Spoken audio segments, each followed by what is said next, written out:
What's up with it, guys? Hey, welcome back to another video. Now this is going to be a new kind of format that I think I'm going to try and be doing these here in the future, but this is going to be Destruction Warlock, and we are in a rated battleground. This is around 2200 MMR, I believe. And yeah, we're playing Destro. This is with the Madness Legendary. This is the biggest bolt setup that I had done in the previous video.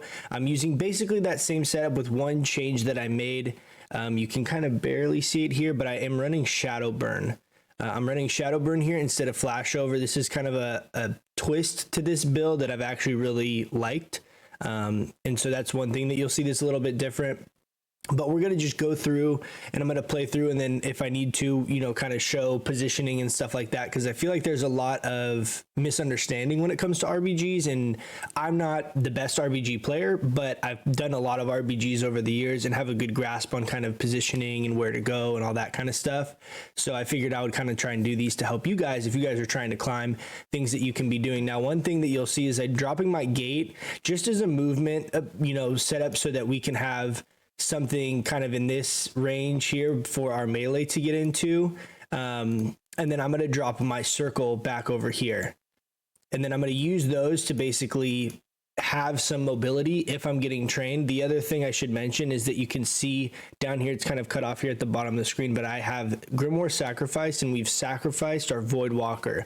I've actually found this to be really helpful because after like the first kill or so, it's very common that I get tunneled like very hard, and reason being is because I'm like popping a ton of damage into someone, and then once they start figuring that out, then I'm the focus target. And having the sacrifice paired with our health trinket is a very good way to survive this. I think it happens in this game a couple times where I get trained. I don't know if it was this one or the following game, but point being, I've had a lot of success with that so far. It seems to be pretty effective. Now they have a druid split up here trying to get in this weird spot and try and CC our team. At this point, I'm just staying in the back line trying to help peel. You can see I casted a fear down here on this druid to try and prevent him from convoking or doing something crazy. At this point in the initial start of the fight, my priority is really getting immolates out and fearing and helping kind of alleviate their initial go. If I start just casting Chaos Bolts right in the beginning, the chance that I get locked is very high. So it doesn't really do me any good to try and do that, because all we're trying to do is get a for sure kill, and you want to be patient and make sure you're timing that when there's not a bunch of cooldowns, right? This guy's got Barkskin up, this guy's got Pain Sip up, this guy's got Sack up, right? All of those guys are not targets at this point. So all I'm trying to do is spread out immolates, kind of disrupt their go and their initial damage with some fears, get my immolates ticking, build my shards up, and be ready to pop some damage here. Now, Barkskin was about to fall off. I dropped a couple Chaos Bolts into that druid before, and then he swapped Bear, so it was kind of a wasted go, but we're going to build shards back up here. You can see I did not pop Dark Soul Miseries, and we still have only 6 stacks of our Soul Bind here.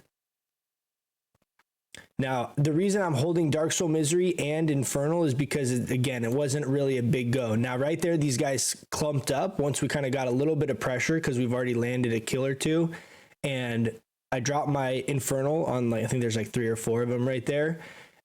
My crit buff here has procced, and I have Dark Souls up. So this is like insane damage right now for me. I have 4 shards. This is really what you're trying to wait for, and this is when you actually really have all of your high impact.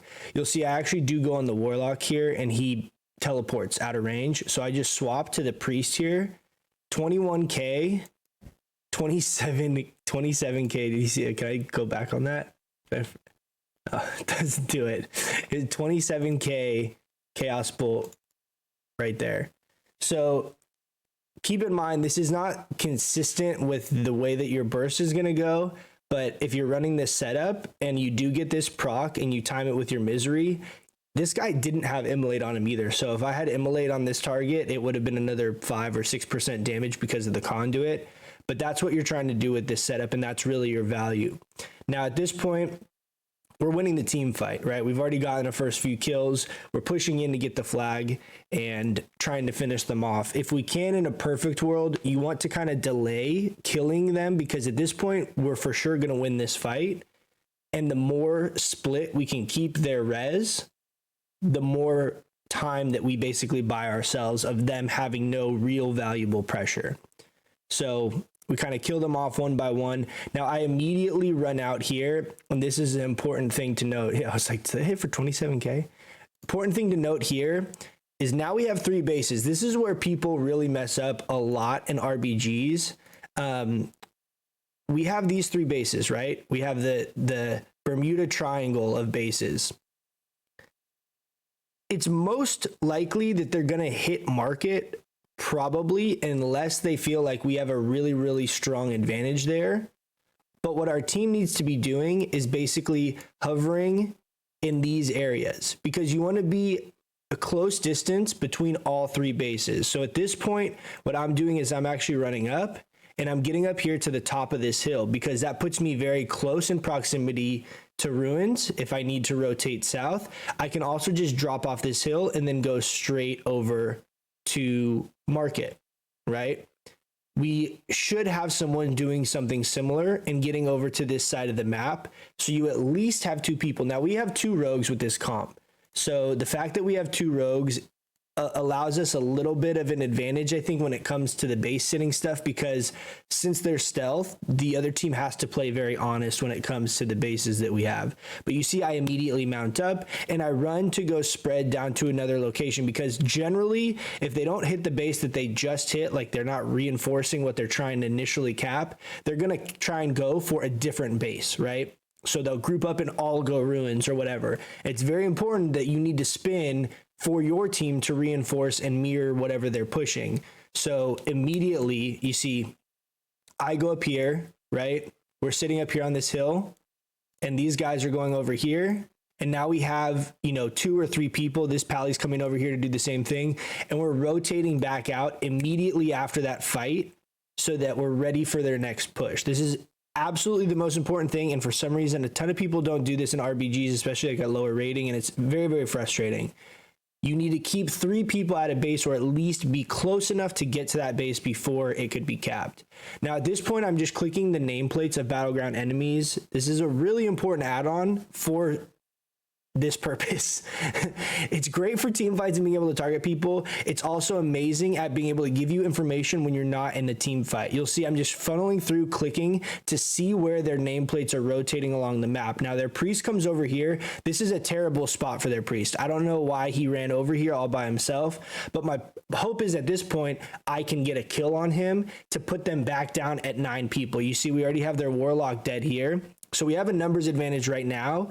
We've already spread out, and this guy runs into a really weird spot for some reason. I saw that his other teammates are back up here, right? So I know they're trying to rotate this way. My hope is that I can kill him before anyone else comes and put them at a numbers disadvantage to prevent their ruins push. That's what I'm trying to do right here at this point when I see him. He shadow melds my fear, dispels my immolate, so I fear him again. Can flag for the stacks. I cast immolate. I'm trying to get one more fear off. I see that pally coming. I'm like, oh shoot, I'm a little too late. Coil into the double chaos bolt. He actually does get a heal there, but look how low he is. Shadow burn, and then the rogue finishes him off. So that's the reason I've been running the shadow burn setup, is because it does give you a lot of follow-up burst if you can manage your shards well after that initial double chaos bolt setup. Now, killing that priest, I don't know, their attempt at coming to ruins was very scattered and spread out. I don't know, even if I didn't kill the priest, that they would have really been able to do anything. Point being, though, is that almost instant killing their healer at an attempt to take a base is obviously very valuable. And he kind of got out of position. So again, we kind of do the same thing. The shaman, you can see, is rotating back up north towards quarry. I'm sitting up here on the hill, and then I'm just clicking nameplates to see where they rotate. Our teammates are doing kind of the same thing, right? We got some people kind of hanging around. It looks like they're going for another attempt at runes. This guy comes in. I think he thinks he's going to hide behind a tree. I don't know what the hell he's doing, but he knows a little better this time, and he pain subs very early. He was ready for the go, so I swap over here onto the pally, just trying to buy time. At this point, I'm basically screening for my team, telling them that we have people coming, right? Because you see there's 5 of them here. We have 2 priests, the pally, and then these 2 guys back here. 5 of them are coming to ruins. So I'm telling my teammates to rotate at this point. I'm trying to fear, coil, just buy some time. I know that it's pretty likely that I die right here. But they all dismounted to try and fight me and mess with me, which is going to delay the amount of time. Great life grip right there that completely saves me. I run back up. I actually drop a soul well because I figure we might have rezzers and people without a stones, and we're just kind of waiting and buying time. Then we just start dotting everyone up. I know at this point too, their disc priest does not have, or this guy Wild does not have pain sup. So he's kind of my go target here initially. At this point, I've done enough damage with Chaos Bolts that they have called it out in Discord, and they are focusing me almost all the time in these fights now moving forward. So you'll see here, I have the Warrior and the DK on me. And at this point, you're not going to be able, I mean, they are going to effectively shut down your damage. This is the second mind games that I've gotten in this fight. They can effectively shut you down pretty hard if they just spend all their resources focusing you. But you see, we popped our Shadow Bulwark is up here running. I actually have already died though at this point, but you get the idea. They're training me, but we have the defensives to really buy as much time as possible. It's not that you're going to be able to avoid dying if they really do a good job of focusing you and, you know, burning through your cooldowns. Then when I'm in that undead form, the Necrolord thing, we just keep casting Curse of Tongues and stuff. I actually body res too at this point. I run out, they don't loot my body, so I just body res, and we come back. And we're just trying to spin at this point. So I throw Cataclysm down, just trying to kind of get some immolates out and just help spin. They're not focusing me, so I have the ability to kind of try and burst someone right here. So I go the Warrior. I believe he survives this though. Yeah, he does. And now they're going to probably hard swap back onto me. Now, at this point, what I should have done is dropped a circle and a gateway earlier. I dropped my circle right there. It was a little bit late, and I would have ideally dropped a gate as well to kind of just peel for the Warrior. That was kind of a misplay by me, but I kite him away from the circle, buy myself some time, get out of the Blade Storm. He pops Avatar and goes on to our Rogue right there. So I land the double coil to try and peel for the Rogue. And then we just keep trying to get some kills here. Now I swap over to the Shadow Priest. He pops Fade.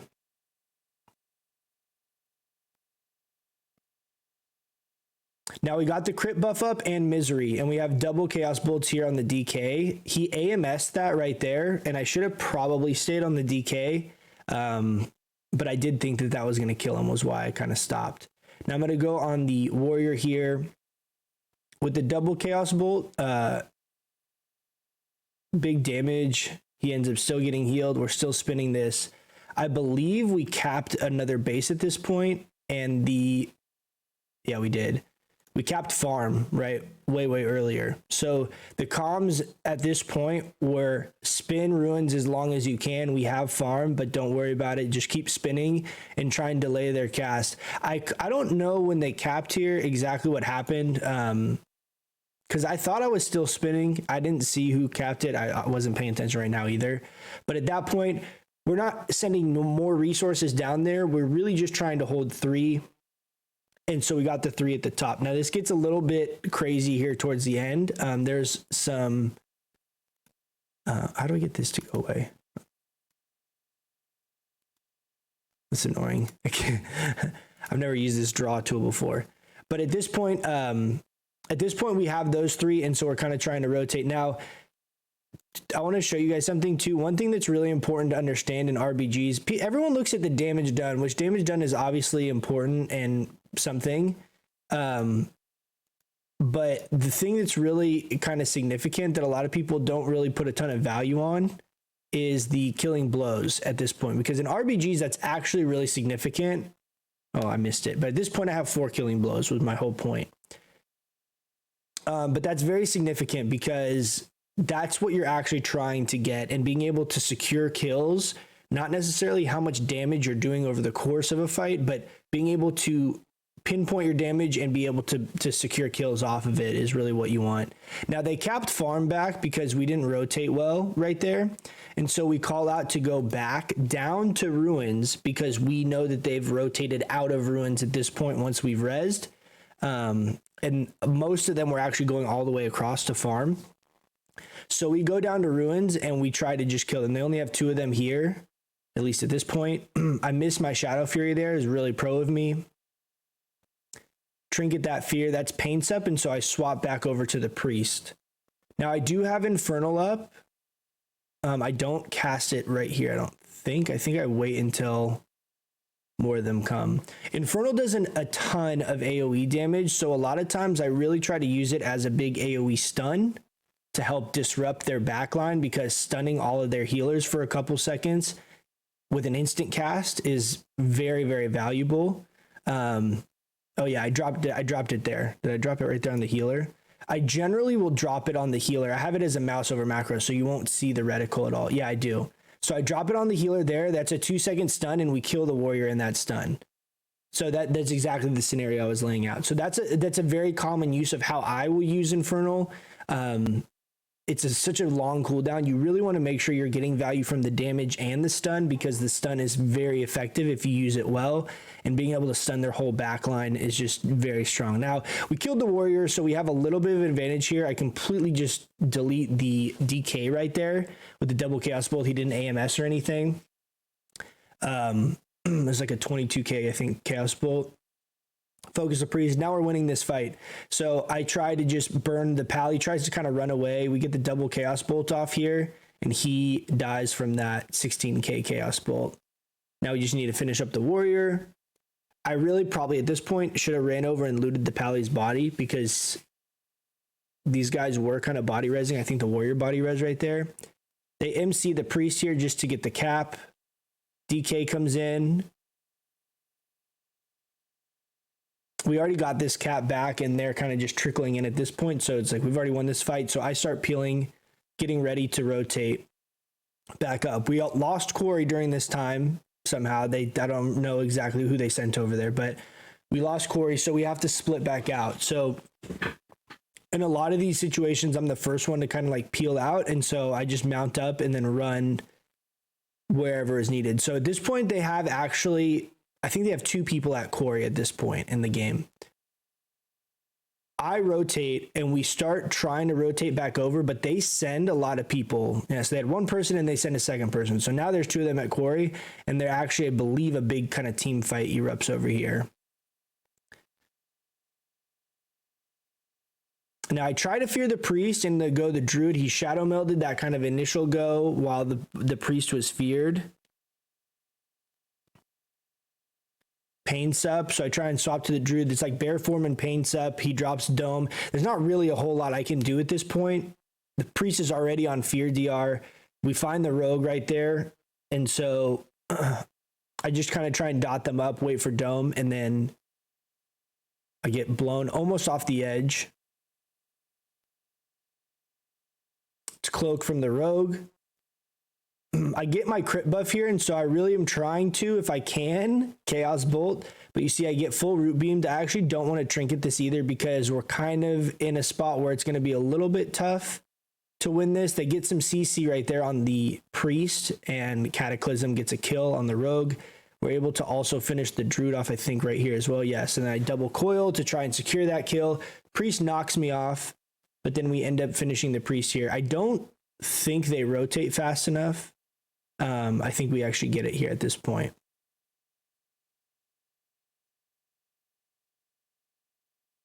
Now I'm trying to see if anyone's coming, because what I'm going to do at this point is, if someone is coming up, I'm going to run up and Curse of Exhaustion and fear them, is the point of why I was kind of looking back that way, is to see from either the graveyard or from farm if they had anyone pushing up to try and help peel. Now we call out the Rogue is there. He just went stealth. We have a Druid and a Rogue sitting up here. So I summoned my Succubus, even though we're running Grimoire Sacrifice, because I thought I was going to have to sit.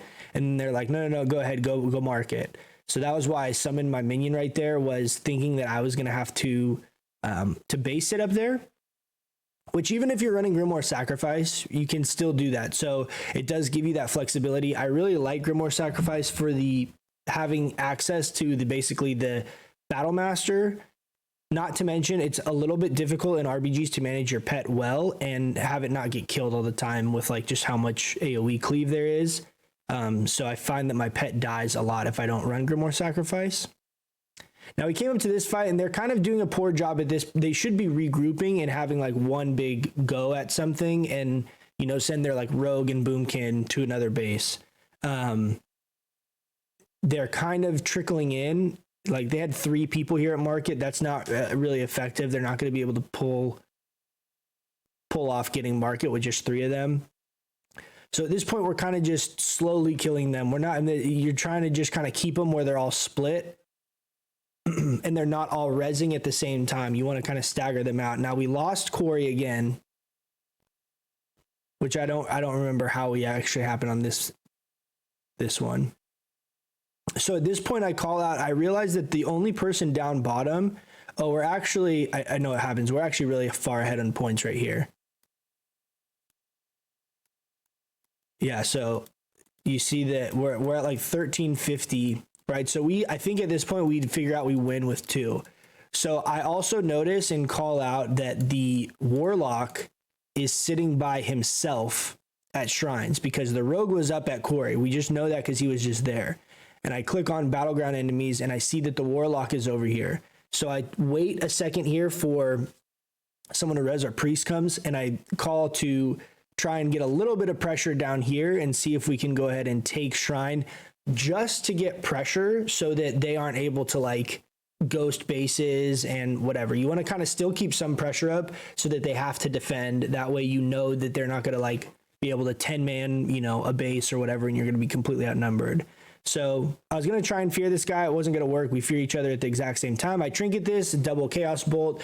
He pops Dark Pact and we just try and finish him off and get the cap real quick here. So our priest is going to start capping and I run up. I try to slow the pally with Curse of Exhaustion there. He hits the judgment, but we get the cap anyway. And I fear, and then we just try and get him get him killed now. Now we have 2 of them down.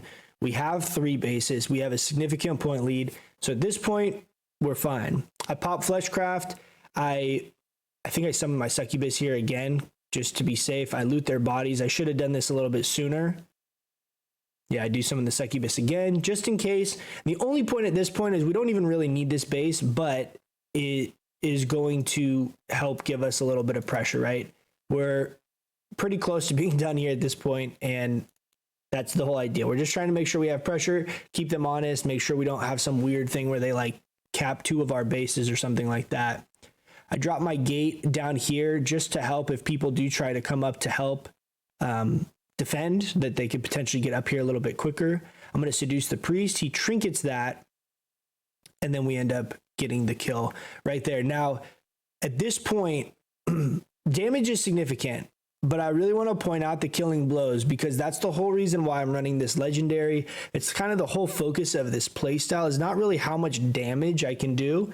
It's how often I can basically pinpoint one target on their team and get a kill. It's very, very common. It didn't really happen too much in this game, but it's very common that I'll hard swap by myself to a target when I have cooldowns up, and I'll just double chaos bolt them and they won't be ready for it or expecting it because there's not any, and I don't call it out. I purposely am like, when I know someone doesn't have cooldowns, I'm swapping because I know I can basically 100 to 0 them with like a burst combo.